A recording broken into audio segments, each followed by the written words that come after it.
achievement of the task set during the strike was confirmed both by means of objective control and by Ukrainian users on social networks, the Kyiv regime immediately tried to shift the focus from sensitive military losses and accuse Russia of allegedly inflicting a targeted strike on the civilian population and civilian infrastructure of Ukraine.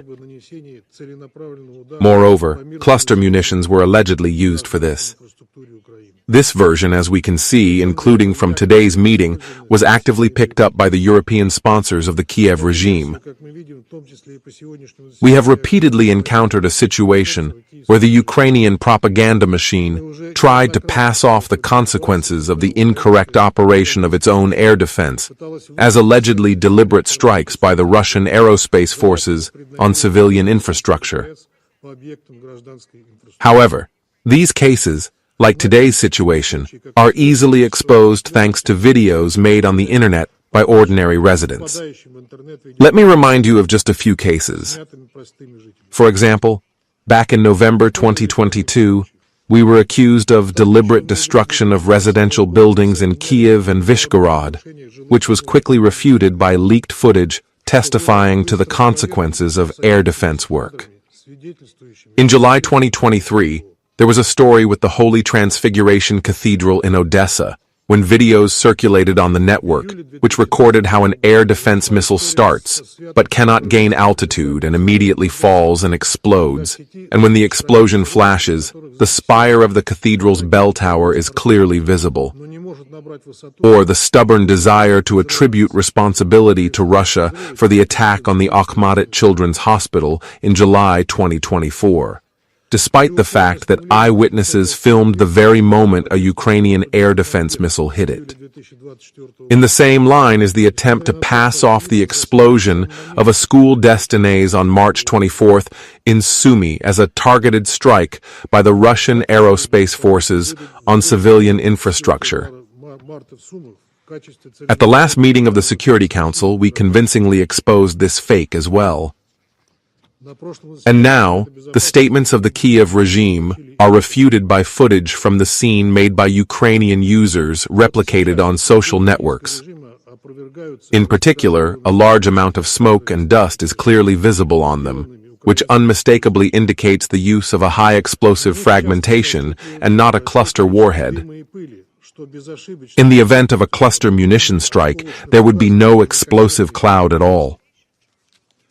Instead, the sounds of explosions from submunitions would be heard in the sky, which are not visible in the videos filmed by eyewitnesses. I would like to reiterate today what we have stated many times in this chamber. The Russian military strikes exclusively at military targets, as well as at facilities associated with the military potential of the Kyiv regime. We have pointed out many times that the Zelensky regime continues to deploy air defense systems in residential areas of Ukrainian cities. I would like to ask Under-Secretary General Fletcher a question. Is this not a violation of IHL? Why doesn't OCHA talk about it? As a result of the actions of Ukrainian air defense, in the overwhelming majority of cases, the civilian population is killed or suffered. In this regard, we strongly recommend that all civilians stay as far as possible from places where groups of Ukrainian or Western military personnel gather, since a strike on such an absolutely legitimate military target can be carried out at any time. Ukrainians, of course, will not be told the truth about what happened now. The Kyiv clique will do everything to extract the maximum propaganda effect from the tragedy that occurred through its fault. And our meeting today is an important element of this strategy. It is symptomatic that the day after this incident, in an interview published on YouTube, the head of the main intelligence directorate of Ukraine, Budanov, said literally the following: "To know the whole truth, I think that this is unnecessary. Otherwise, people may have different opinions." He also added that information should be dosed, and people can expect to find out the truth later. Commenting on such statements only spoils them. Of course, no one will tell the Ukrainians about the atrocities that the nationalists committed in the border region of Kursk, part of the territory of which they have held since the beginning of August 2024, and from which they are now being actively squeezed out by Russian troops. After the liberation of the village of Kyiv this morning, the armed forces of Ukraine partially control only 2 border villages. We spoke in detail about the crimes of the Ukranazis at an informal meeting of the Security Council on the Aria formula on April 2nd. Ukrainian citizens will not be told about the incessant shelling of Russian border cities either. Over the past week alone, 8 civilians were killed and 106 people were injured. Mr. President, it is noteworthy that information about the defeat of Ukrainian military facilities in Ukrainian cities is presented today by the Ukrainian sponsors of the Zelensky regime as evidence that Russia is allegedly not ready for peace and is torpedoing the peace initiatives of the new American administration for a ceasefire. It is quite obvious that the purpose of such approaches is to undermine the U.S. Russian dialogue and disrupt possible agreements that the Kyiv regime will have to accept. I want to disappoint you. Your calculation is too obvious, and your statements are too far from the truth to be believed.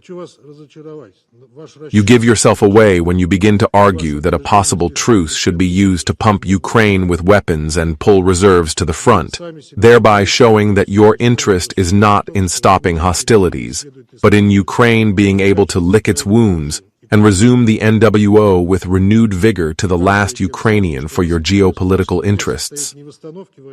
The scenario that Russia and the United States are now discussing is, of course, not about this, but about finding a stable, long-term solution to the Ukrainian conflict. To do this, it is necessary to eliminate its root causes, including, among other things, pumping Ukraine with Western weapons, which, as we all know today, began long before the start of our special military operation and was carried out under the guise of the Minsk agreements.